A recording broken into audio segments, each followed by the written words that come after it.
Salam alaikum, Az-Zulf Laoun. Bonsoir. La loi de finances 2022 a été votée par l'Assemblée nationale. Les subventions généralisées dont bénéficient toutes les franges de la population algérienne depuis des décennies pourraient bien faire partie du passé dans un avenir proche. Le gouvernement dispose désormais de l'outil juridique qui lui permet de passer à l'acte le moment voulu. L'article 187 du projet de loi de finances 2022 est adopté par les députés de l'Assemblée populaire nationale au même titre que l'ensemble du texte présenté par le gouvernement. L'Algérie franchit ainsi un premier pas sur la voie du démantèlement du dispositif de subvention. Il ne reste que l'aval du Conseil de la Nation qui, très probablement, émettra le même avis que la Chambre basse. La condition, c'est de mettre en place d'abord un mécanisme qui viendra remplacer les subventions généralisées, comme l'a proposé le comité de pilotage interministériel. Le mécanisme consiste en le versement d'une compensation pécuniaire proportionnelle pour les revenus inférieurs à 120 000 dinars mensuels. La levée des subventions touchera 12 produits de large consommation. Le pain, semoule, farine, lait en sachet, huile de soja, eau potable, essence, diesel, JPL, gaz butane, électricité et gaz de ville. L'Algérie n'a jamais été aussi proche de la fin des subventions généralisées. Un système régulièrement décrié, mais qu'aucun gouvernement n'a osé remettre en cause. Cette loi de finances 2022 prévoit aussi une dévaluation de la monnaie nationale de 10% en 2 ans. C'est un impôt déguisé sur l'épargne. Concrètement, l'épargne en dinars, si vous en avez, va perdre 10% de sa valeur d'ici 2024. Sans parler de l'augmentation des prix puisque tout est importé. Cela étant valable même pour les produits fabriqués localement, car une grande partie des intrants est importée. La levée des subventions va poser un énorme problème en aval au-delà de celles et ceux qui seront éligibles à cette aide directe. La question qui se pose est quelles seront les institutions en charge du recensement de ces populations et surtout comment vont être distribuées ces aides. Dès lors que l'on sait pertinemment que notre administration en est incapable, pour preuve l'incapacité du pouvoir à verser les fameuses allocations de 10 000 dinars pour les familles nécessiteuses affectées par les mesures de prévention et de lutte contre l'épidémie du coronavirus. Ce dysfonctionnement prévisible risque d'entamer la dernière carte de ce pouvoir, mais plus grave, risque d'anéantir l'État. Le Conseil constitutionnel est mort. La Cour constitutionnelle est enfin installée 12 mois après son acte de naissance suite au vote insignifiant sur la Constitution de novembre 2020, où le pouvoir a dépossédé le peuple de son pouvoir constituant. Et en choisissant la date du 1er novembre, le pouvoir a désacralisé cette date si chère au peuple algérien. La composition de la Cour constitutionnelle obéit, encore une fois, à des arrangements et des équilibres d'un autre temps si proche au demeurant et faisant écho à ce slogan creux, vide de sens de la nouvelle Algérie. On ne s'étonne pas de la présence au sein de cette institution de personnel politique et même académique recyclé à croire que les institutions du pays sont condamnées à être dirigées par des gérontocrates. Que c'est triste et terriblement frustrant d'être jeune dans notre pays. Algérie, loi de finances 2022, la fin des subventions. C'est le titre de notre émission pour ce soir. Et pour en parler, j'ai le plaisir d'accueillir dans cette émission Adel Djebbar, analyste politique qui est avec nous depuis le Canada. C'est Adel Marhababik, bonsoir.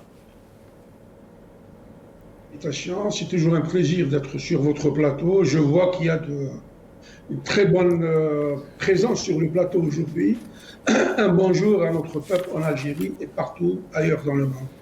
Allah يبارك فيك سي عادل, مرحبا بك, toujours un plaisir de vous recevoir aussi dans nos émissions. On aura le plaisir aussi d'accueillir depuis Paris Dr Hassan Hirish, docteur en économie, qui est avec nous aussi via Skype. Dr Hassan Hirish, bonsoir, merci d'avoir accepté l'invitation. Bonsoir Zulfilaouen, bonsoir à tous les téléspectateurs et surtout à tes invités. Et je suis très content que Adel Djebbar, très loin de nous, mais tout proche de nous, soit parmi nous. Adel Djebbar, Hassan Hirish, c'est comme l'Algérie. Très loin de nous, mais très proche du cœur. Adel Djebbar et Hassan Hirish, c'est comme... c'est la même chose, c'est le même sentiment que j'ai pour vous. On aura aussi, je suis sûr que vous serez content, c'est Hassan, Sibrahim Younsi, ancien cadre du MDA 82-88, qui est avec nous aussi via Skype depuis Paris. Sibrahim, marhaba bik, merci d'avoir accepté l'invitation. Merci de m'inviter de nouveau. Bonsoir à vous, c'est Nassar. Et bonsoir à mes amis, c'est Adel Djebbar. Comme on a dit, il est si loin mais tellement proche de nos cœurs. Et à, bien sûr, Hassan Hirish, qui est un ami de très longue date. Merci Sibrahim. On aura aussi Monsieur El Hadi Brim, qui est ancien président du syndicat national des magistrats, un ancien juge qui sera avec nous dans cette émission. Donc, concernant le deuxième thème, donc cette cour de la Constitution, elle a prêté serment aujourd'hui. On va y revenir, bien sûr, dans cette émission.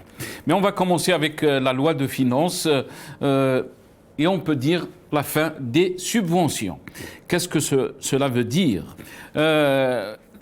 Dr Hassan Hirish, je vais commencer cette émission avec vous. Vous êtes expert en économie aussi. Qu'est-ce que cela veut dire, donc, cette fin des subventions? On a dressé un bilan, donc il y a 12 matières, 12 articles si on peut dire. On parle 12 produits, on parle du pain, de la farine, de la semoule, lait en sachet, huile de soja, eau potable, essence, diesel, GPL, gaz butane, électricité et gaz de ville. Qu'est-ce que cela veut dire pour le peuple algérien, Hassan Hirish? Bonsoir à nouveau. Pour le peuple algérien, ça veut dire le début de difficultés énormes, le début d'un appauvrissement qui a, enfin, c'est pas le début, plutôt accélération de l'appauvrissement des masses algériennes, de la majorité du peuple algérien. Tous ceux qui touchent moins de 100 000 dinars par mois, évidemment, vont se retrouver en difficulté, donc particulièrement la classe moyenne et la classe la plus pauvre, la plus déshéritée, celle qui n'a jamais eu son indépendance, ni politique, ni économique, ni psychologique. Et ça va être donc une période extrêmement difficile. Moi, personnellement, je suis absolument inquiet, même si nous habitons ici en Europe, que nous sommes évidemment protégés par rapport à ce qui se passe là-bas. Mais nous avons de la famille, nous avons des amis et tous les Algériens sont nos frères. Donc, je m'inquiète beaucoup sur ce qui risque de se passer. Et il faut l'analyser en fait sur plusieurs aspects. Il y a déjà cette secousse qui est trop rapide et qui n'a pas été précédée, comment dire, au moins d'un discours pédagogique pour expliquer le pourquoi, du comment, etc. Pourquoi l'Algérie est obligée d'obéir aux instances internationales, parce que c'est une recommandation du FMI, Fonds monétaire international et de la Banque mondiale depuis des années, depuis que l'Algérie avait sollicité des prêts au Fonds monétaire international. Donc, c'était l'épée de Damoclès. Et c'est un assainissement nécessaire, ceci dit, pour une économie, pour qu'elle devienne saine. Mais il y a toujours un grand mais, c'est qu'il faut prendre des dispositions avant. Et non pas attendre que les Algériens soient dans la souffrance totale pour qu'on prenne des mesures et qu'on recense des familles nécessiteuses, etc. C'est ça la question, Hassan Hirouche, c'est que quels sont les mécanismes qu'on peut y appliquer, donc surtout par rapport à la fin des subventions. On est en train de parler comme quoi il y aura une subvention, si on peut dire, pour les revenus inférieurs à 120 000 dinars mensuels. Qu'est-ce que cela veut dire? Parce que comment peut-on, donc, dans ce cas-là, recenser les familles qui en ont besoin, et quels sont les mécanismes qu'on peut mettre en place pour distribuer donc ces aides, Hassan Hirouche? Ça va être extrêmement difficile, Monsieur Nasser Djoudi, parce que il y a déjà une défaillance de l'administration algérienne. Il y a déjà une bureaucratie pour l'ensemble des problèmes que vit l'Algérien au quotidien. Les services publics, la santé, l'éducation, l'eau, etc. Donc, tout est problématique chez nous. Donc, on va rajouter un problème au problème déjà existant. Après, pour être évidemment dans une critique positive, on va dire que c'est une mesure nécessaire. OK. Il fallait de la prévention. Il fallait prendre des mesures de compensation au moins 1 année, 2 années avant, de façon à ce qu'il n'y ait pas une chute brutale, de façon à ce que ça évite les explosions sociales, parce qu'elles ne sont pas à exclure du tout. Alors, il y a plusieurs mécanismes possibles, Monsieur Djoudi. Le premier mécanisme, c'est effectivement de recenser les familles qui touchent, comme ça vient d'être dit, moins de 120 000 dinars. Mais comment peut-on le recenser, Hassan Hirouche? Je m'excuse, je vous ai coupé. Comment peut-on le recenser, sachant que notre économie, si on peut dire, la grande partie, s'il y a économie, on est en train de parler de l'économie, s'il y a économie, la grande partie de cette économie, elle est dans l'informel. Absolument. Alors c'est pour ça que je vous disais, les bases ne sont pas saines. Pourquoi? Parce que d'abord, combien d'Algériens qui touchent moins de 120 000 dinars par mois? C'est plus de 80% des Algériens qui touchent un salaire inférieur à ce chiffre-là, ce salaire-là. Donc ça, c'est un premier point déjà. Donc le deuxième point, et vous le soulevez, c'est extrêmement important. Nous savons qu'il y a effectivement beaucoup d'Algériens qui sont dans l'informel et qui ont beaucoup d'argent, qui extérieurement n'ont pas de revenus parce que tout simplement ils ne déposent pas leur argent dans les banques. Il y a une sous-bancarisation en Algérie et c'est un problème que les économistes soulèvent depuis au moins 30-40 ans. L'Algérie est l'un des rares pays au monde qui a ce taux de bancarisation absolument faible, ce qui évidemment pénalise l'économie du pays, l'économie algérienne. Donc, premier dispositif possible, recenser les familles qui ont le besoin d'être aidées, d'être subventionnées. Très bien. Et pour cela, Monsieur Nasser, vous me laissez juste terminer 2-3 points très rapidement. Ouais. Et pour cela, c'est extrêmement difficile parce qu'il faut une administration. Ça veut dire qu'au niveau des communes, au niveau des daïras, des wilayas, au niveau des ministères, etc., il faut du personnel qualifié, formé.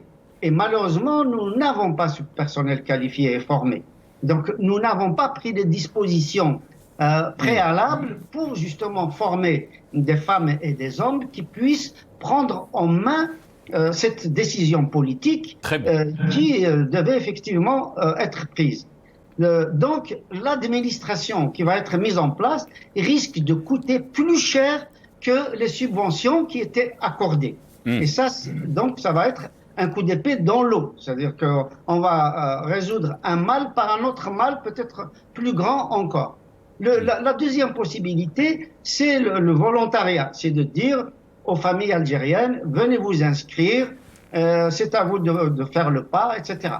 Et dans ce cas-là, C'est-à-dire que toutes les familles qui ne sont pas informées, qui ne sont pas connectées, qui n'ont pas d'informations, qui sont dans les déchets, qui sont dans les villages, etc., et qui n'ont pas de télévision, qui n'ont pas d'Internet, etc., des familles qui sont dans le besoin, qui sont des familles agro-pastorales, eh ben, elles vont malheureusement être exclues du dispositif. Et enfin, l'autre possibilité, c'est de créer, comme ça a été proposé par le groupe de réflexion NEBNI, c'est de servir un salaire universel. C'est-à-dire donner 20 000 ou 30 000, voire maintenant 40 000 dinars à tout le monde, à tous les Algériens. Qu'ils soient pauvres ou riches. Déjà dans un certain nombre de pays. Très bien. Enfin, Nasser, dernier point que moi personnellement je préconise, c'est que il y ait une compensation qui ne nécessite ni d'administration, ni provoque de l'injustice, c'est de donner un salaire. Ça peut être évalué très facilement, on va dire 20 000 ou 30 000 dinars dans un premier temps, et qui peut être augmenté au fur et à mesure, à toutes les femmes algériennes de 18 ans et plus, voire même de 16 ans et plus. J'ai fait un peu les calculs, ce qui reviendrait grosso modo à moins d'1 milliard de dollars. Ce qui peut effectivement à la fois revaloriser le rôle de la femme dans la société, et puis permettre une meilleure distribution, parce que les femmes, c'est elles qui font le marché, c'est elles qui s'occupent de la famille, et puis avec elles, ça risque de déteindre sur l'ensemble de la société. Très bien. Et ça nécessite aucune administration, d'autant plus, et c'est mon dernier mot, d'autant plus que les femmes algériennes ne représentent que 11%. Il n'y a que 11% des femmes algériennes qui ont un compte bancaire, et c'est le plus faible de tout l'Afrique du Nord et le Moyen-Orient, de tous les pays émergents. Très bien, restez avec nous. C'est 36%. Restez avec nous, Hassan Hirj. Je vais revenir à vous très rapidement. Je dois donner la parole juste à Brahim Younsi. Si Brahim, est-ce que c'est une bonne chose ou c'est une mauvaise chose, donc la fin de subventions? Le pouvoir nous dit que ça coûte très cher. Les subventions coûtent presque 19 milliards de dollars par an. Mais elles sont surtout injustement distribuées, on nous dit. Est-ce que vous pensez qu'on est en train de se diriger vers l'appauvrissement de ce peuple, ou bien au contraire, on est en train de redresser donc cette facture commerciale ou la facture sociale, si on peut dire? Il y a de temps en temps des coupures, je n'ai pas entendu toute la question, mais je l'ai comprise. Il est clair que, d'abord, le système et le pouvoir illégitime remet en quelque sorte en cause le système de redistribution. Il redistribue d'une autre manière, mais comment? Quels sont les mécanismes de la redistribution nouvelle, entre guillemets? Nous n'en savons strictement rien. Il y a beaucoup de zones d'ombre, y compris sur les mensualités. Si j'ai bien compris, il y avoir 2-3 mensualités dans une famille donc, qui atteindrait 120 000 dinars, etc., etc. Sinon, pour répondre directement à votre question, c'est que le pouvoir a pris ou est en train de prendre la route de la récession et de l'appauvrissement de la population. Il est clair qu'il y a des pans entiers de la population qui vont échapper parce qu'elles ne sont pas recensées, parce que beaucoup de choses empêchent que le recensement se fasse dans des conditions, dans de très bonnes conditions, dans de bonnes conditions, tout simplement, qui échapperaient à cette nouvelle redistribution, à ce salaire, entre guillemets, ou à cette allocation compensatrice.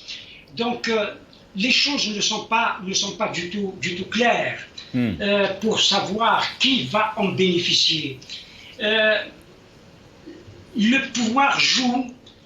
Moi, je ne crois pas qu'il faut donner une lecture économique à cette décision, bien qu'il y ait bien entendu des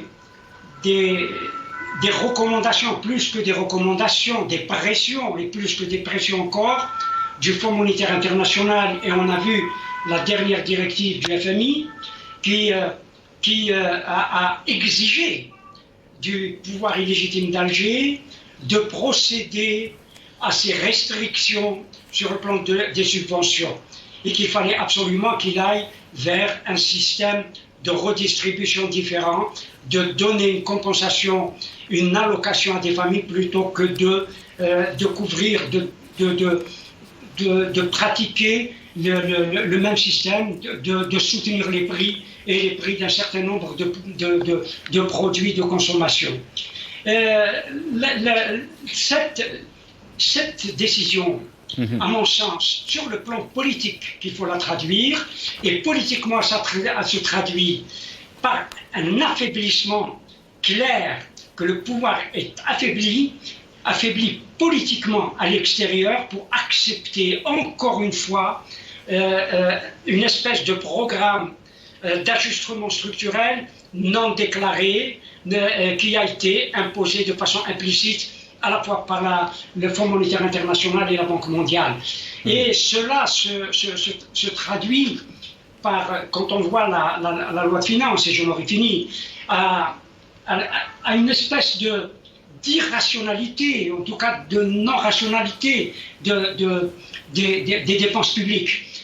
On voit toujours que le budget de fonctionnement est nettement supérieur. Il est 5 fois plus important en tout cas 2 fois plus important que le budget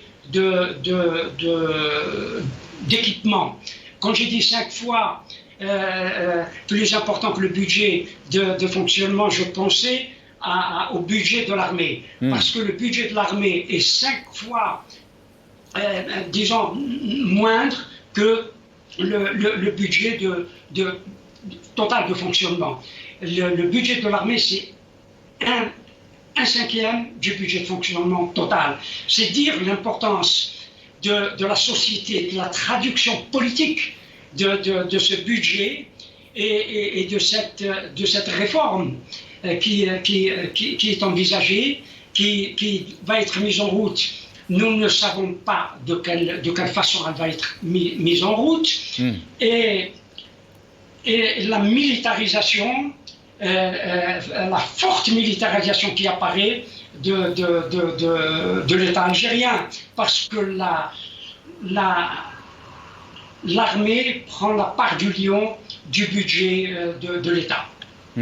Très bien. Restez avec nous, c'est Brahim.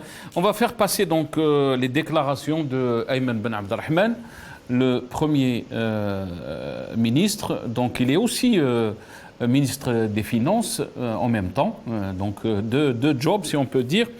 Qu'est-ce qu'il a dit donc par rapport à ces subventions? On entend Ayman Ben Abdelrahman et je reviens à mes invités. إن سياسة الدعم الدولة للفئات الهشة وللطبقة المتوسطة ما زالت وسوف تتواصل، ونزع الدعم عن هذه الفئات يعتبر محرما لدينا. فالجهاز المؤسس في قانون المالية 2022 هذا الجهاز سوف يعيد النظر في سياسة الدعم بحيث يوجه الأموال المرصودة إلى أهلها وإلى أصحابها الحقيقيين والعائلات التي تحتاج هذا الدعم من خلال مقاربة جديدة وآليات سوف يعمل هذا الجهاز على وضعها.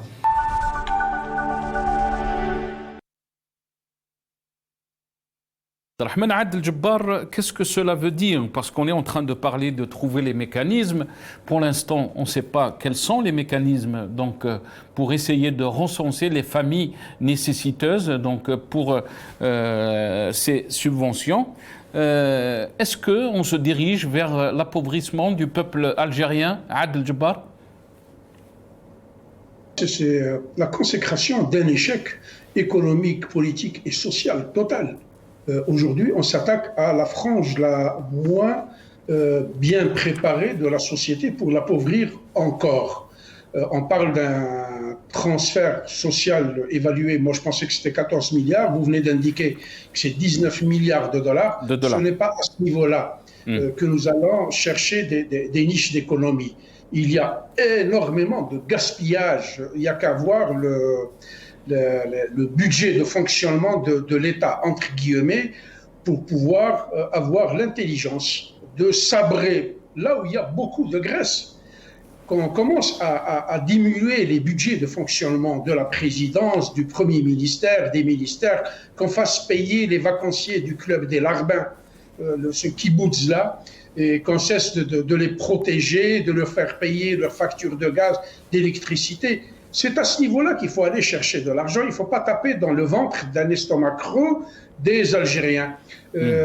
Si ce gouvernement illégitime, d'ailleurs, parce que pour prendre des mesures sociales aussi graves que celle-là, il faudrait jouir d'une légitimité. Ce monsieur-là est-il légitime? Il n'a pas à décider de quoi faire avec l'argent des Algériens, comment l'utiliser, où l'affecter et où le donner. Mais c'est Adel Jabbar. Il y a aussi ceux qui vous diront aussi, c'est Adel Jabbar, que ces aides sociales ou ces subventions coûtent très cher à l'Algérie. Donc ça coûte presque 19 milliards de dollars. Est-ce que c'est le moment donc d'essayer de faire des économies? Est-ce que c'est une bonne chose? Il y a qui vous diront que c'est une bonne chose qu'on essaye de faire des économies et essayer de trouver d'autres mécanismes pour d'autres aides, si on peut dire. Je suis entièrement d'accord. On ne peut pas dépenser l'argent qu'on n'a pas. Aujourd'hui, ce régime-là nous a conduit à une impasse financière, économique absolue. Elle est là. Le pays est techniquement en faillite, en dinar. S'il n'y a pas eu la planche à billets de 2017 de Ouyaya, on n'aurait pas de quoi se payer un artichaut en Algérie. On a imprimé l'équivalent de 50 milliards de dollars au centile, ils sont partis en l'air. Ce n'est pas comme ça. Pour prendre ce genre d'initiative, il faut une légitimité. Il faudrait qu'il y ait un gouvernement légitime et on entame des réformes structurelles de l'économie. On ne fait pas du bricolage, du replâtrage et des effets d'annonce. Aujourd'hui, deux secteurs où l'Algérie excelle, c'est le premier, c'est le mensonge. Et le mensonge politique d'aujourd'hui a pour but et pour objet de tromper l'opinion publique, alors que le mensonge politique d'hier et d'avant-hier, il avait pour objet de tromper les gouvernements. Donc le mensonge aujourd'hui, depuis l'avènement de Kelman, il est en expansion, comme l'univers. Il ne semble pas avoir frontières. Le deuxième secteur qui est en croissance exponentielle, c'est le secteur de la répression, qui n'a jamais souffert d'un manque d'investissement, de matérialisation, de recrutement et de dotation de budgets colossaux. Comme le disait le docteur Hersch, aujourd'hui, le budget entre les deux forces de la répression, la police et l'armée, dépasserait 23-24 milliards de dollars. C'est à ce niveau-là qu'il faut aller chercher. Il y a des ministères qui ne représentent rien. Ce sont de grosses bureaucraties budgétivores sur lesquelles on peut faire des économies. Je prends à l'occasion le ministère de la Communication. A-t-on besoin de quelqu'un pour venir déblatérer et puis se dépenser des milliards? Le ministère des anciens Moudjahidines qui dépense 2,5 milliards. Et il y a aujourd'hui, ce qu'il faut dans ce pays-là, c'est une véritable réingénierie de la gouvernance. Il faudrait qu'il y ait un sculpteur qui dit « voici où je coupe ». Moi, quand je vois Kedboun se déplacer avec dans sa limousine blindée et suivi par une cohorte de véhicules, je me dis, à quoi ça sert tout ça? Tu as besoin de te déplacer, tu te déplaces. Pourquoi vous dépensez du gaz, du temps, de l'électricité, vous bloquez les Algériens à se déplacer, à aller à leur travail, etc. Donc c'est un faux problème. Sauf d'où là, لما كانش في الاستطاعة نتاعها باش الجير قفت على Ramadan. Et ça s'est fait à des niveaux extrêmement décentralisés. Absolument. Au niveau des actes. Qu'en sera-t-il demain avec une manne de 19 milliards de dollars aux mains de prébendiers, de rentiers bureaucratiques? Allez-vous savoir comment elle sera gérée, cette enveloppe-là, comment elle sera distribuée? La question que je pose à ce monsieur-là, c'est de lui dire de nous identifier. le nombre d'Algériens qui toucheraient 12 000 dinars. Selon les statistiques que moi j'ai lues, 120 000 dinars. 120 000 dinars. Il toucherait moins de 30 000 dinars par mois. Donc nous sommes au seuil de la pauvreté. L'Algérie, la population algérienne s'est appauvrie considérablement. Le PIB a baissé, l'économie est en panne, il n'y a pas d'investissement direct étranger, les investissements locaux sont bloqués. Il n'y a rien. La machine économique est complètement grippée. Donc il n'y a pas de richesse. Quand on n'a pas de richesse, on va ensemble dans la pauvreté. Très bien. C'est vers cette destination qu'on se dirige. Moi, à Dieu ne plaise, je dirais c'est le Maja qui est en train de s'installer, avec toutes les conséquences que nous connaissons. Restez avec nous, Adel Djebbar. On va faire passer donc ce soundbite, cette vidéo, donc les déclarations d'un député concernant la fin des subventions. On l'écoute et je reviens à vous.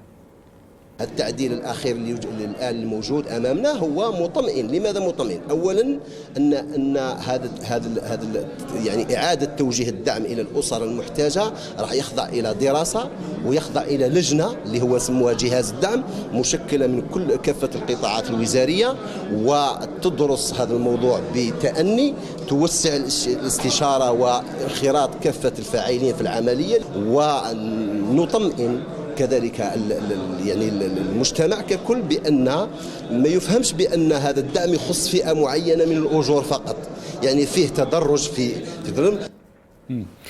Hassan Hirish, est-ce que le peuple peut être réassuré en écoutant donc ce député, ou bien au contraire, les choses vont se compliquer pour le peuple algérien parce que, comme ça a été mentionné par notre ami Adel Djebbar, on n'a pas pu gérer le coup fin de Ramadan, Ramadan. Comment on peut gérer ces aides, sachant que les Algériens ne font pas confiance à ce pouvoir? Ce député, comme tous les autres, ont été élus avec quelques centaines de voix seulement. Donc, effectivement, comme disait mon ami Adel Djebbar, il n'a aucune espèce de légitimité, aucune espèce de technicité, aucune espèce de connaissance. Il a été élu, entre guillemets, parce que précisément, les élections n'étaient pas propres, n'étaient pas transparentes, ce qui fait que les meilleurs Algériens ne se sont pas présentés aux élections. Et donc, on a eu plutôt des individus qui n'ont pas d'instruction, qui n'ont pas d'expérience, qui n'ont jamais voyagé, qui ne savent pas ce que c'est qu'une balance commerciale, qui ne savent pas ce que c'est qu'un budget prévisionnel, qui ne savent pas justement ce que c'est qu'une loi de finances, etc., et qui ne connaissent pas les agrégats économiques essentiels. Et donc, ils viennent déblatérer un discours qui est uniquement un discours idéologique, et qui n'a absolument rien à voir avec la réalité économique, sociale, politique du pays, avec les difficultés que vit l'Algérien moyen, c'est-à-dire l'immense majorité des Algériens. Donc ça, c'est un premier point. Le deuxième point, c'est que je suis entièrement d'accord aussi avec Adel Djebbar, et c'est pas la première fois que je me retrouve évidemment très proche de ce qu'il développe comme idée, à savoir qu'il faut trouver plutôt d'autres niches. Et je sais, par exemple, pour avoir assisté une fois de ma vie, c'était le maire de chez moi qui m'avait vraiment traîné, me supplié d'aller assister à un déplacement d'un wali pour poser la première pierre d'un hôpital chez nous. Eh ben, je peux vous dire que un déplacement d'un wali, c'est autour d'1 milliard de centimes, en comptant le déplacement de la gendarmerie, de l'armée, de la police, des services secrets, en comptant les frais de bouche, en comptant la sécurité globale, etc. Donc, à chaque déplacement d'un wali, c'est aux alentours d'1 milliard. Alors, il y a une soixantaine de walis, et s'ils se déplacent 2 fois par semaine, vous faites le compte, on est dans des centaines de milliards de dépenses d'un argent public qui, malheureusement, part comme ça, d'une façon, comment dire, injuste. C'est du gâchis total. Et je dirais, évidemment, il y a la refondation de l'État, particulièrement. Donc, rendre l'État complètement modeste. Aujourd'hui, tous les pays qui réussissent, regardez les pays du Nord de l'Europe, regardez les pays de l'Amérique du Nord, ce sont les États, justement, qui ont comment dire, un budget de fonctionnement absolument modeste, où dans certains pays, on demande des comptes. On peut savoir, le citoyen peut savoir combien dépense un ministre, quels sont ses frais de bouche. Quand il va à l'hôtel, combien il dépense, ainsi de suite. Absolument. Il est contrôlé pas seulement par les instances, les mécanismes institutionnels, et par les gens qui sont payés pour contrôler, mais aussi par le citoyen. Et nous n'avons absolument rien de semblable en Algérie. C'est-à-dire que tous ceux qui ont un pouvoir de décision à l'échelle locale, régionale ou nationale, ils dépensent sans compter. Et comment peut-on lire ces déclarations, Hassan Hiresh, parce que aussi le Premier ministre Ayman Ben Abdelrahman a aussi dit que la croissance économique s'élève à plus de 6% au troisième trimestre de 2021. Donc, toujours dans la logique de cette loi de finances, il a dit que pour la première fois dans l'histoire de l'Algérie, la croissance économique a atteint, durant le troisième trimestre de 2021, un taux de plus de 6%, un niveau jamais atteint même par les économies avancées, il déclare. Alors, il y a un problème en Algérie, c'est que malheureusement, non seulement il y a le mensonge politique, mais il y a le mensonge tout simplement au niveau des statistiques. C'est qu'absolument rien n'est contrôlé. On sait combien l'Office national de la statistique est complètement marginalisé, complètement sous la coupe des services algériens. Et donc, on ne sait pas trop comment il a sorti ce chiffre, Hassan Hiresh? Parce que les économistes, ils vont se frotter la tête, ils vont se dire d'où il a sorti ce chiffre. 6%, on parle des économies comme l'Allemagne, la Chine, la Grande-Bretagne et encore. C'est un 6%, c'est pas donné à notre pays quand même. Alors qu'on n'exporte que de l'hydrocarbure, on n'exporte rien. Absolument. Alors, c'est donc d'autant plus intriguant qu'en 2020, on sait qu'il y a une régression du PIB de presque 6%, c'est-à-dire de moins 6% de croissance. Donc, c'est un taux négatif en 2020. On ne voit pas comment on peut passer de moins 5,7, pratiquement 6%, à plus 0,6. Donc, il y a quelque chose qui ne convient pas là. Lors même qui peut justifier par l'augmentation du baril de pétrole qui a atteint maintenant $82 à peu près sur une petite période. Maintenant, est-ce qu'il a comptabilisé uniquement le dernier trimestre et qu'il n'a pas comptabilisé les 2 premiers trimestres, donc uniquement le troisième, auquel cas, avec effectivement une augmentation de pétrole, on pourrait spéculer sur les chiffres et dire que effectivement ça peut atteindre un certain chiffre. Mais malheureusement, encore une fois, nous ne pouvons pas avoir confiance dans les chiffres du pouvoir parce que tout simplement, dans tous les domaines... C'est pas de la richesse qui a été créée, Hassan Hiresh.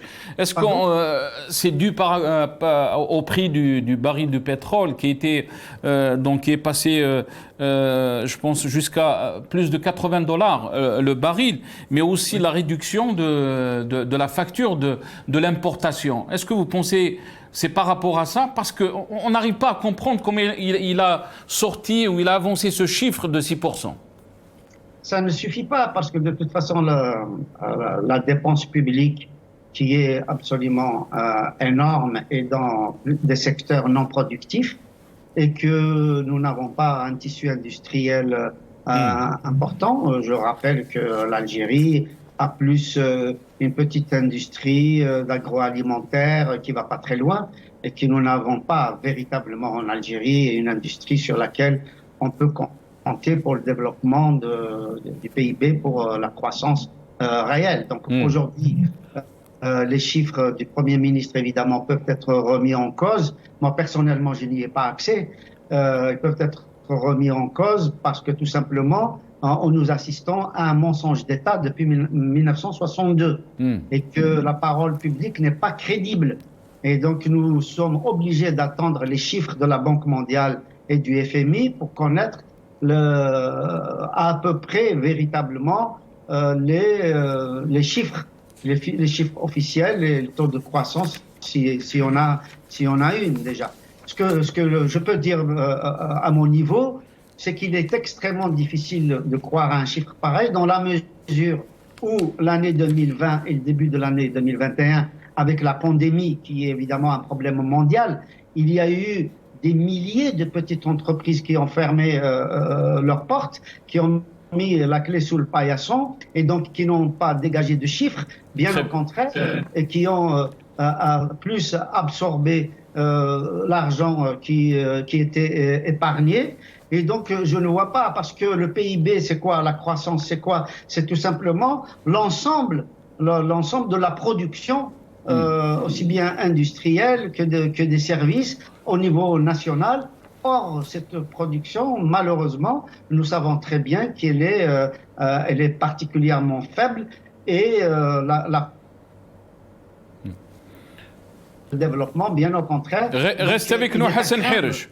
Mais il continue aussi en s'adressant aux députés. Il dit vous avez constaté les réalisations déjà accomplies à travers le programme de relance économique et nos capacités d'exportation hors hydrocarbures.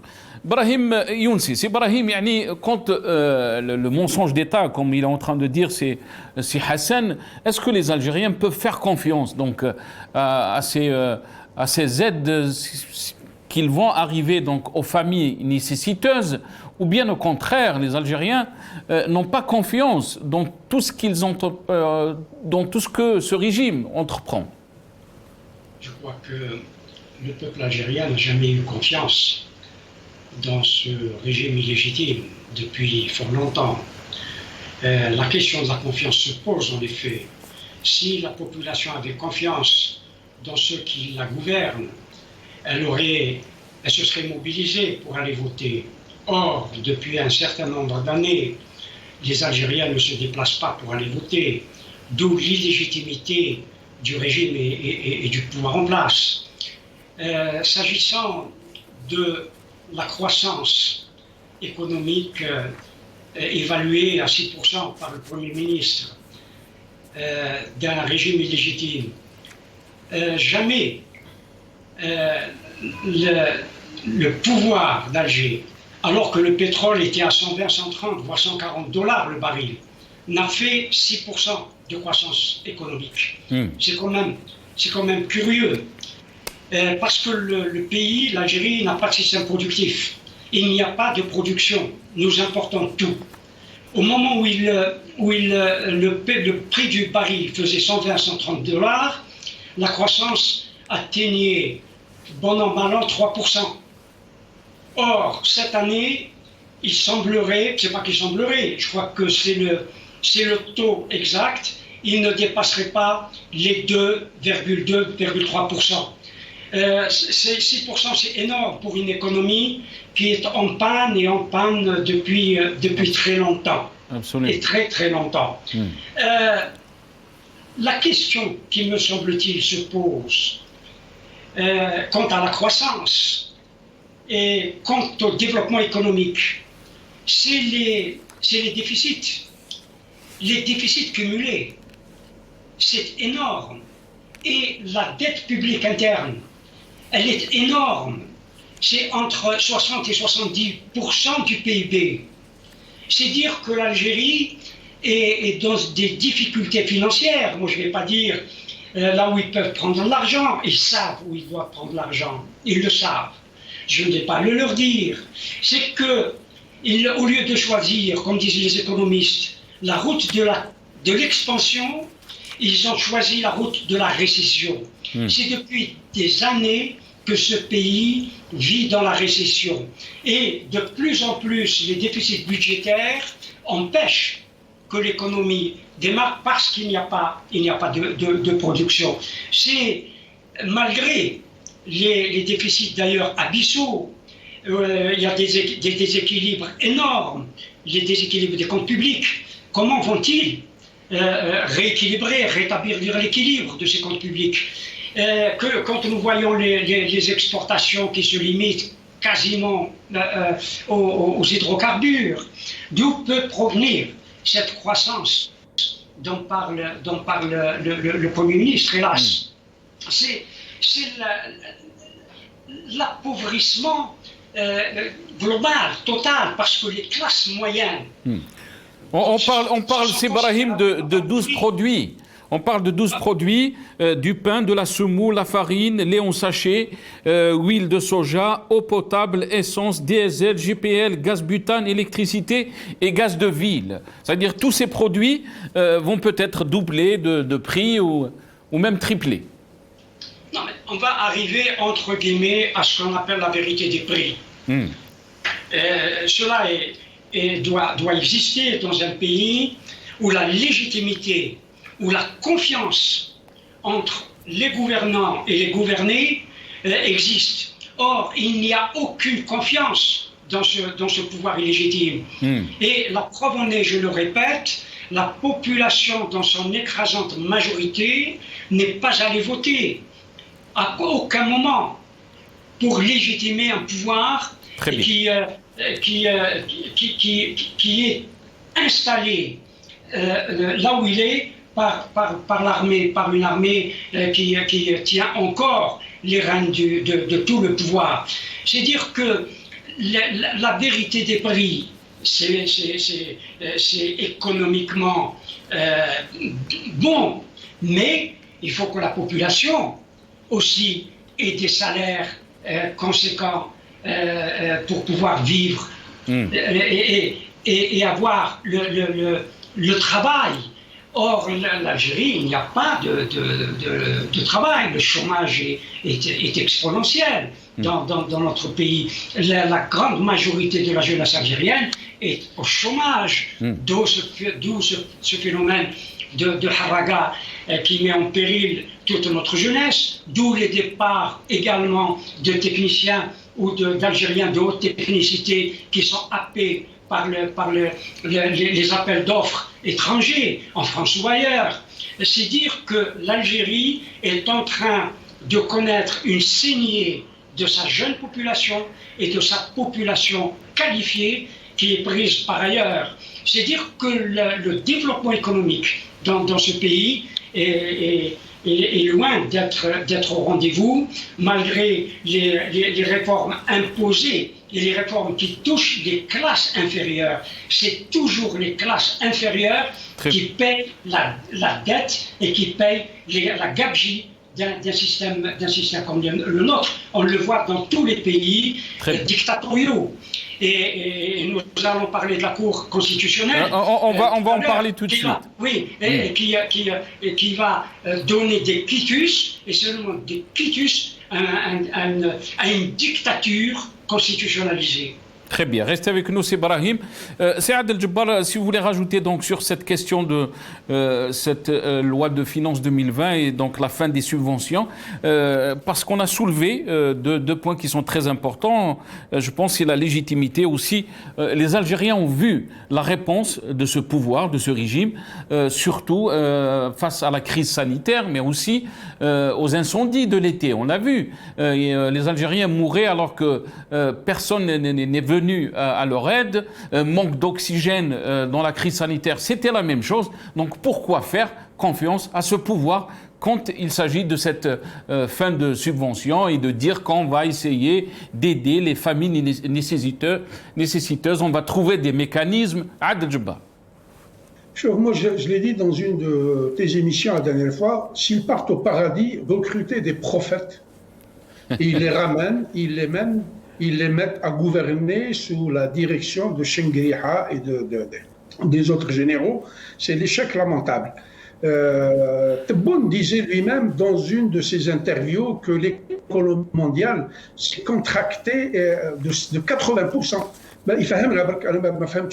Comment se fait-il qu'au moment où toute l'économie mondiale est en récession à cause de la crise de la Covid, seule l'Algérie tire son épingle du jeu pour afficher un score de 6%. Je dirais à ce monsieur-là que si le mensonge est recyclable, il n'est pas biodégradable.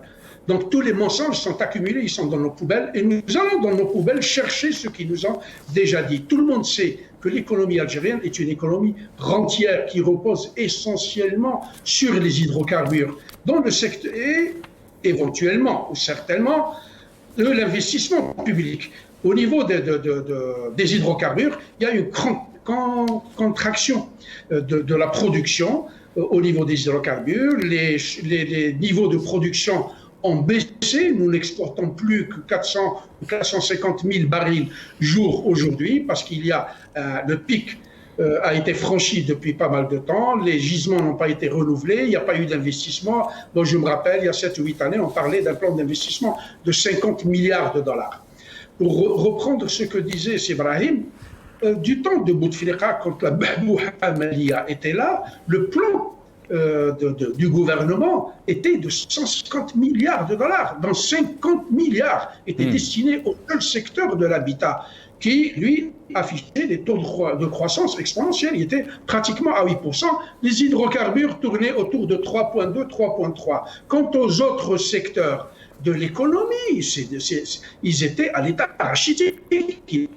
Oui, parce qu'il y a une bureaucratie tentaculaire dans ce pays-là. Et tant qu'on ne prend pas structurellement la gouvernance et l'économie algérienne, il n'y a rien à espérer, absolument rien. Il n'en sortira rien, sauf des déclarations de ce genre-là, qui ne rentrent pas dans la tête des gens qui réfléchissent, ou qui ont la capacité de réfléchir. Donc, ce que je disais tout à l'heure, c'est que la croissance économique en Algérie, elle peut être drainée par deux choses. Les hydrocarbures, qui représentent 98% de l'économie algérienne, et l'investissement public. Il y a eu du désinvestissement dans le secteur des hydrocarbures depuis que Tebboune est venu. Y a-t-il eu un sou qui a été investi? Il n'y a pas eu de projet de développement du tout. Il n'y a pas eu de nouvelles infrastructures. Aujourd'hui, on est en train de dire on va appauvrir les Algériens et puis on va relancer l'économie. Comment dirais-je? La demande intérieure ou la consommation domestique est un élément fondamental dans l'économie. Moi, je me rappelle quand Reagan est venu ici aux États-Unis, qu'est-ce qu'il a fait? Le pays était à plat. Pour relancer l'économie, il a commencé à refaire toutes les routes, tous les ponts, toute l'infrastructure, etc. Il a commencé à donner des subventions, des crédits, aider les petites et moyennes entreprises à redémarrer leur activité économique. Très bien. Là, depuis 2 ans, le Covid, qu'est-ce qui s'est passé? On n'a pas subventionné les gens. On a fait un report du paiement des impôts, mais rien d'autre. Il n'y a rien, il n'y a aucune disposition qui a été prise. Il n'y a pas eu un filet social qui a été consacré aux Algériens. Et aujourd'hui, en termes statistiques, sachant que 60 à 70% de l'économie algérienne est dans l'informel, comment vont faire ces gens-là pour pouvoir affecter ces ressources-là aux gens nécessités? Et comment ils vont recenser donc ces familles? Restez avec nous. Moi, je dis, dans une logique de l'informel, il n'y a pas de construction, mais un véritable jeu de pouvoir. C'est un jeu de pouvoir qui est en train d'être fait. On est en train d'étouffer les Algériens encore par l'appauvrissement. On s'attaque à leur estomac aujourd'hui, à leur santé, à leur bien-être. Restez avec nous, Adel Djebbar. On va revenir à vous très rapidement. On va faire donc, on va entamer le deuxième thème de notre émission. On va parler de la cour, l'installation donc de la cour constitutionnelle. Aujourd'hui, on va regarder cette vidéo et je pense qu'on a avec nous Monsieur Hadi Brim, qui est ancien président du syndicat national des magistrats, un ancien magistrat qui est avec nous aussi. On regarde ces images et je reviens. أقسم بالله العلي العظيم أن أمارس وظائفي بنزاهة وحياد وأحفظ سرية المداولات وأمتنع عن اتخاذ موقف علني في أي قضية تخضع لاختصاص المحكمة الدستورية. السيد الرئيس عمر بالحاج ليتلونا اليمين. أقسم بالله العلي العظيم على ذلك والله على ما أقول شهيد.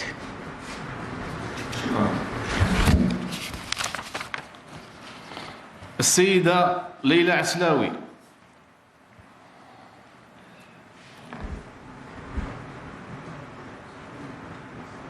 أقسم بالله العلي العظيم على ذلك. أقسم بالله العلي العظيم على ذلك. شكرا. السيد مصباح مناس.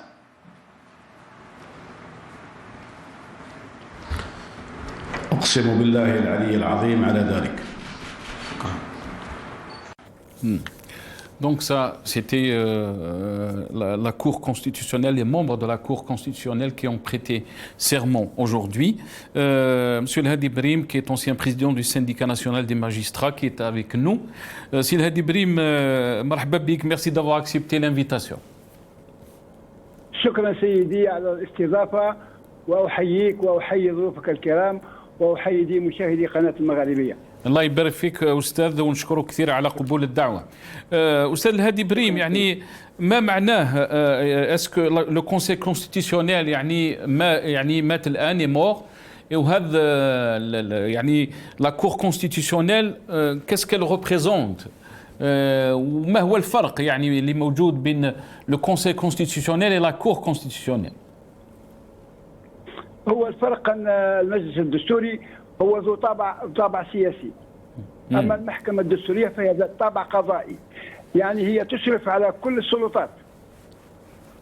على كل، أنا راني أكلمك وأنا في عجالة من أمري، يعني الدعوة نتاعكم جاتني متأخرة نوعا ما، وكذلك أنا كنت عند الطبيب. المهم سأجيب على قدر ما يحضرني من معلومات.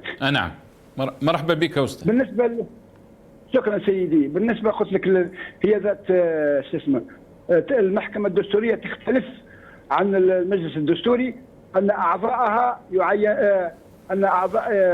يعينون، يعني فيه المعينين وفيه المنتخبين، يزوج بين المنتخب والمعين. وكذلك تتميز عن المجلس الدستوري انها ان رئيسها ينتخب من بين الأعضاء، بينما نحن نرى في الممارسات القديمة الجديدة نتاع النظام الرئيس ما زال يعين لا ينتخب. يعني لو كنا في تطبيق ديمقراطية حقيقية وسليمة، كان كل الهيئات تتم عن طريق الانتخاب، حتى رئيس المحكمة العليا يجب أن يتم عن طريق الانتخاب، رئيس المجلس القضائي يتم عن طريق الانتخاب. في دول راهي تمارس الانتخاب في كل الهيئات. احنا لا، احنا دائما وهذا راجع للنظام تاعنا. النظام تاعنا هو يقولوا عليه شبه رئاسي، ولكنه رئاسوي وامبراطوري، لانه يعطي كل الصلاحيات لرئيس الجمهوريه.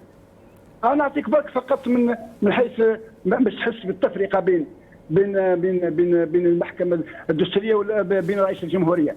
شوف في الدستور الجديد يقولوا يجسد رئيس الجمهورية، مادة 88 يجسد رئيس الجمهورية رئيس الدولة وحدة الأمة، ويسهر في كل الظروف على وحدة التراب الوطني.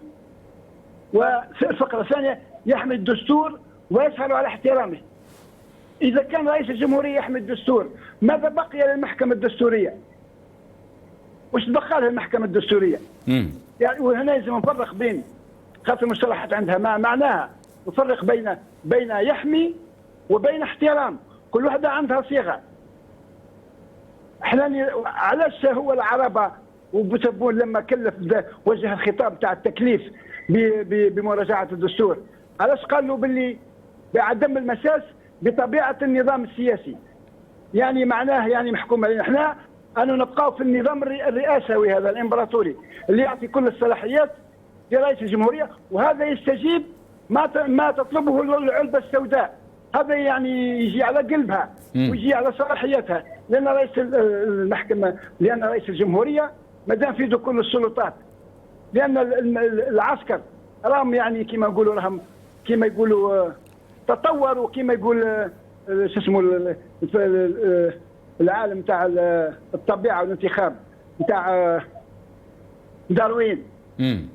النظام السياسي العسكري راهو يتطور من اللي كان يحكم مباشرة، من بعد فهم باللي لا، يلزم يلبس قفازات من القطيفة، وبعدين ولا يجيب أشخاص. جاب الشاذلي بن جديد، جاب زروال، وبعدين جاب بوتفليقة، وبعدين جاب هذا. وبالتالي منين يحكم هو؟ كيف يتحكم العسكر في السلطات؟ يحكمها من خلال شخص كما هذا. الشخص هذا لا معلومات له، لا ثقافة له، لا تعليم له، لا دراية له. لأن أنا عندما نتكلم على الثقافة والتعليم ماهوش كل واحد عنده شهادة ليسانس باللي راهو فايق وواعي وكل شيء، لا، ربما ان كوردونيي عنده وعي أكثر من بروفيسور في الجامعة. ولكن خلينا نبقاو في المحكمة الدستورية أستاذ، يعني ما هي الصلاحيات نتاع هذه المحكمة الدستورية هذه؟ الصلاحيات تاع المحكمة الدستورية هي مراقبة القوانين. صلاحياتها عندها اختصاصات عديدة موزعة في الدستور، وعندها كذلك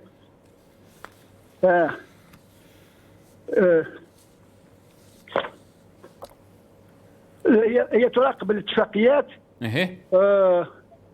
والأوامر والقوانين والتنظيمات، كلها تراقبها، فيها ما تأمر برفضه بتوقيفه، ومنها ما تسكت عنه. كذلك هي تتلقى اختيارات من رئيس الجمهورية، من رئيس البرلمان، من 40 عضو من البرلمان، و20 عضو من مجلس الأمة. وكذلك تتلقى اختيارات من المحاكم. ولكن ما يلاحظ عليه أن الاختيارات اللي تلقاها من المحاكم تأخذ طريق طويل. يعني مواطن إذا كان قال باللي هذا القانون أمام محكمة حسين داي يضر بالحقوق نتاعي، يلزم يفوت أولا. وهذا ما لاحظناه في قضية الأستاذ فوزية بومالة. المحكمة القاضي في المحكمة الابتدائية يتحكم في الدفع بعدم دستورية القوانين، يقول لك نقبل العريضة نتاعك ولا ما نقبلهاش، بينما هو في الحقيقة أنا نقدم عريضة، إذا قدمت عريضة هو يرفعها مباشرة إلى المجلس الدستوري. هذا لو كان نحب نحو البيروقراطية، ولكن لا، لازم تمر للمحكمة العليا، وهناك المحكمة العليا تقرر أن تحيلها للمحكمة الدستورية أو لا تحيلها. يعني فيه بيروقراطية. خليني من هذا كله نحب نحكي لك على حاجة أخرى. هل فعلا يعني هذا المحكمة الدستورية قال لك من صلاحيات نتاعها يعني أستاذ الهادي بريم هي على أساس تعمل باش يكون في احترام للدستور؟ يعني هي من الواجب والمفروض أنها تحمي وتحترم، أنها تسهر على احترام، وكذلك تسهر على حماية الدستور وعلى احترامه. ولكن ما دام الحماية هي مخولة لرئيس الجمهورية، هنا رئيس الجمهورية ولا فوق منها ولا فوق المحكمة الدستورية، أو عنده صلاحية أخرى ماهيش عندها. هي تسهر على احترام الدستور، أما هو يسهر على حماية الدستور. وبالتالي نورمالمون يكون الحماية، ما دام هي سلطة قضائية هي أعلى السلطات، المحكمة الدستورية هي أعلى السلطات، فرئيس الجمهورية باعتباره رئيس السلطة التنفيذية يكون تحت إشرافها ومراقبتها في كل ما يصدره من قوانين. أنا نتكلم لك على حاجة أخرى اللي لاحظتها الآن صدفة بالنسبة للأمر الرئاسي. في أمر رئاسي اللي حدد الأمر الرئاسي رقم 304/21 اللي حدد شروط انتخاب الأعضاء في المحكمة الدستورية تاع الأساتذة. لأن المادة نتاع 195 تحط شروط. المادة الدستورية، أنا نتكلم معك عن المادة الدستورية، يقول لك من الشروط أن يكون العمر 40 سنة. بينما المرسوم الرئاسي بتشوف اللخبطة والرداءة اللي عند تبون واللي عند المستصرين نتاعو. بينما في المرسوم الشخصي يقول لك يشترط أن يكون عمره 50 سنة. أو هنا هم خالفوا الدستور.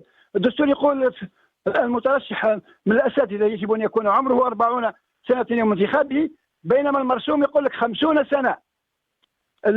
المادة من الدستور نتاع 195 تقول لك الأعضاء هذوما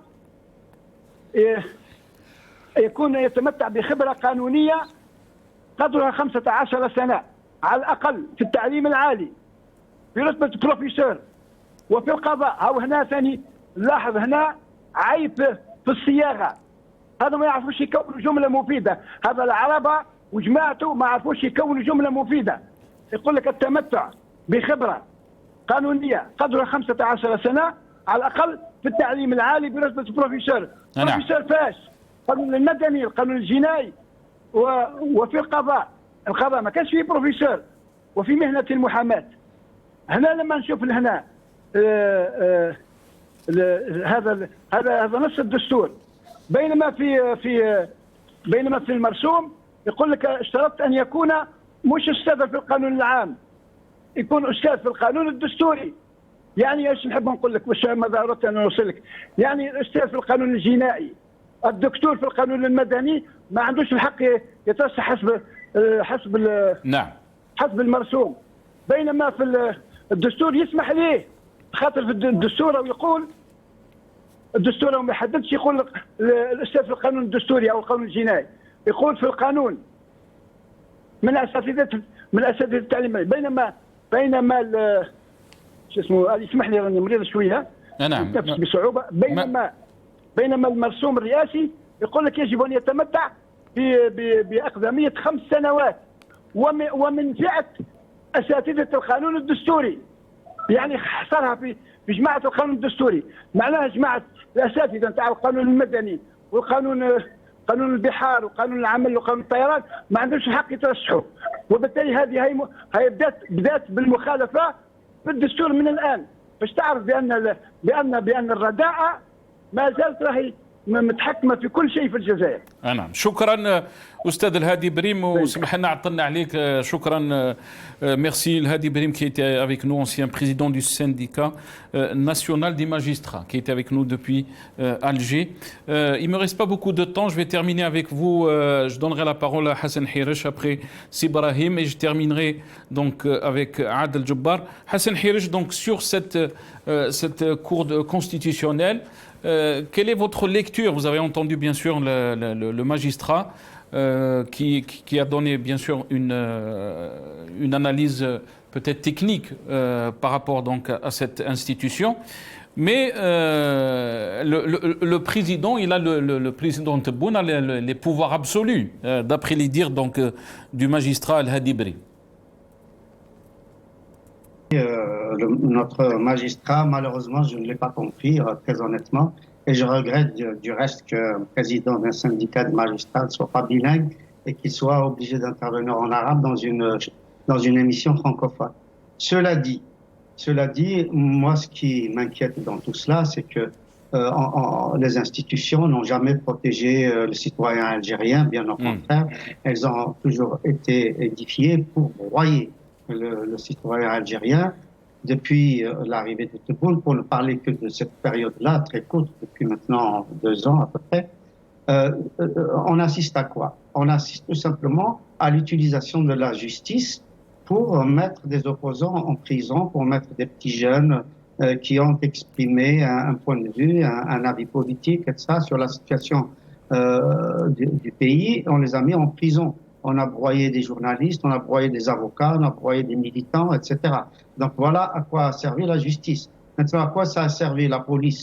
Ça a servi, on assiste depuis 2 ans à des arrestations sans mandat, à de la répression dans la rue, à des matraques, etc. Et des emprisonnements, donc, et un acharnement contre un certain nombre de militants, contre le Hirak. On peut dire absolument la même chose de la gendarmerie nationale, c'est-à-dire qu'aujourd'hui, cette gendarmerie, elle sert à bâillonner le peuple algérien. Comme les services algériens ne sont pas employés à protéger les frontières, à protéger le pays, etc., elles servent malheureusement, encore une fois, à réprimer l'Algérien, à fabriquer ou préfabriquer des dossiers de justice complètement farfelus et qui vont servir à des condamnations complètement incroyables, totalement inhumaines. Donc moi, ce qui me fait peur, c'est qu'on utilise cette nouvelle institution, non pas justement pour garantir la protection des citoyens, mais bien au contraire pour accentuer encore cette répression tous azimuts et pour continuer dans ce système répressif que nous avons connu depuis 1962. Donc rien de nouveau sous le soleil de ce point de vue-là. Il n'y a aucune indépendance des institutions. Il y a un mélange des genres aujourd'hui Et donc, si vous me traduisez que vous dites que ce magistrat a parlé du pouvoir absolu du président, c'est complètement, évidemment, les Algériens savent que c'est complètement faux. Pourquoi c'est faux? Parce que nous sommes dans un système institutionnel totalement schizophrénique en Algérie, à savoir qu'on va procéder à l'élection d'un maire. D'ailleurs, on y vient là, mais tout le pouvoir du maire, en fait, sont entre les mains du chef de Daïra. On va élire un président de la POE et ça va venir dans quelques semaines, alors que tous les pouvoirs sont entre les mains du Wali. On a élu, entre guillemets, une assemblée nationale, alors qu'elle obéit au doigt et à l'œil à l'exécutif. On va désigner un exécutif, il obéit effectivement à un groupe de l'état-major, à quelques généraux, je dis bien quelques généraux, pas tous les généraux, donc décideurs et qui sont plus ou moins dans l'ombre. Donc, à partir du moment où il y a cette schizophrénie institutionnelle, je ne vois pas comment on peut dire que... Merci Hassan Hiresh. Merci à vous. Je m'excuse parce qu'on est pressé par le temps. Sibrahim Younsi, à quoi sert donc cette Cour constitutionnelle s'il n'y a pas de transparence de justice? Vous avez entendu Hassan Hiresh dresser le bilan de la situation. Votre avis, Sibrahim? D'abord, si Hadi Brahim a posé dans leur justesse les conditions de la création de cette pseudo-cour constitutionnelle. Il a été extrêmement clair dans les fonctionnements, les nominations et les qualités de ceux qui devaient constituer cette cour constitutionnelle tout aussi illégitime que le pouvoir qui l'a nommé. Cette cour est une cour de Bniwiwi et rien d'autre. Et on finit d'espèce, et Sibrahim l'a dit de façon claire, un échafaudage juridique qui est illégitime. Depuis la nomination par une élection qui n'en était pas une, comment il s'appelle, Abdelmajid Tebboune, que de l'Assemblée dite nationale, ou d'un Sénat introuvable, ou de toutes les autres institutions et celles qui vont être installées dans les prochains jours. Une cour constitutionnelle, pas celle qui vient d'être mise de façon folklorique en place, son rôle est de défendre l'état de droit et de valider ou d'invalider les lois, les décrets, les ordonnances. C'est cela le rôle fondamental et essentiel d'une cour constitutionnelle. Or, cette cour, et nous l'avons vécu avec le Conseil constitutionnel précédent, qu'il validait toutes les lois, y compris les lois dont on sait pertinemment et savait pertinemment qu'elles étaient scélérates. Oui, scélérates. Et comme vous dites, inconstitutionnelles. Moi, je ne me fonde pas sur la Constitution, parce que la Constitution elle-même est illégitime. Celle-ci est la précédente. Merci. C'est dire que tant qu'il n'y a pas, si vous me permettez, je termine. Je crois que je traite... C'est vrai, Sibrahim Lioum, je ne vous ai pas donné le temps en 2 minutes. C'est pour faire juste cette remarque. Très rapidement, Sibrahim, parce qu'on est pressé. Oui, d'accord. اسمح لي سيبراهيم. اتفضل. C'est une remarque que d'ailleurs Sibrahim a faite, c'est que vous avez une espèce de... ce binôme, par exemple, Leila Aslaoui et Madame Fatiha Benabou. Quand vous avez une constitutionnaliste et l'autre, bien que magistrate, n'a strictement rien à voir avec le droit constitutionnel. Je ne vais pas dire, je suis sûr qu'elle ne connaît pas la Constitution sur les bouts des doigts. je veux dire, comment peut-elle avoir un raisonnement constitutionnel? Parce que c'est là où ça se joue. Et puis, Madame Fatiha Benabou, qui aujourd'hui a montré plus que son alignement avec un pouvoir légitime. Merci, c'est Brahim. Le mot de la fin, c'est Adel. Je suis obligé de vous presser. On me dit qu'on a dépassé le temps de l'émission. Mais cette Cour constitutionnelle est composée donc de 12 membres. Donc, il a mentionné 2 noms, c'est Brahim, dont Leïla Aslaoui. Quelle est donc votre lecture par rapport à cette nouvelle institution, si on peut dire? Comme tout ce qui existe déjà, ça va être la même chose. C'est une bureaucratie. Moi, ça me rappelle un dicton de quelqu'un qui avait dit « Dans une bibliothèque, les livres les plus hauts sont les moins consultés ». Donc, c'est la même chose. Ils sont venus, ils ont connu le Coran, le Furqan, l'Évangile, la Bible, mais parce qu'il n'y a que du mensonge avec ces gens-là. Quand vous consultez leurs lois, leurs constitutions, etc., c'est parfait, c'est un papier à musique. Mais dans la pratique, c'est tous des prébendiers.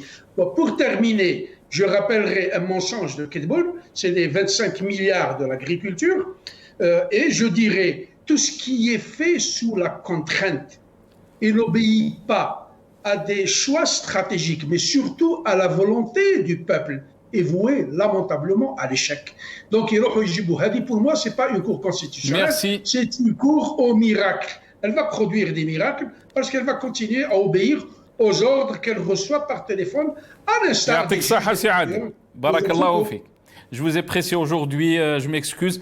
Merci à vous tous, merci à vous Adel Jabbar d'être avec nous dans cette émission. Merci à Hassan Hirish, merci aussi à Ibrahim Younsi. Je m'excuse, on a dépassé un peu le temps de l'émission. Merci à Hadi Brim qui était avec nous dans cette émission aussi, président du syndicat national des magistrats. Merci à vous d'avoir suivi cette émission.